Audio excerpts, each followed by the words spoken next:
it's the end of the 31 days, and I want to thank you I don't want to thank you because you bought the specific book through me and I made $1 or two.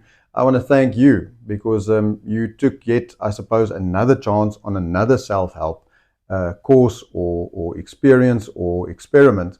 But I want to ask you to continue doing this, to continue putting yourself into an emotionally grateful state, and then imagining the future that you want, and sending good vibes and kindness and reaching out to people, because you are truly grateful for the life that you have.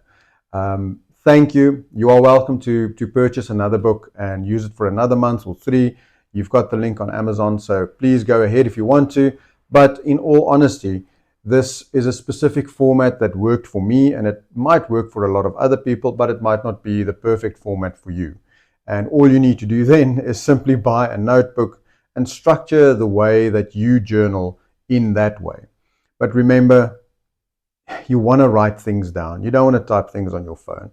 There's power in getting something from your mind onto paper and then sending it out into the universe. So please continue on this journey. Please be grateful and be emotionally grateful and be kind to others. And I hope we meet somewhere in the future again. Good luck. And life is good and humans are good. We just need to see it. I love you.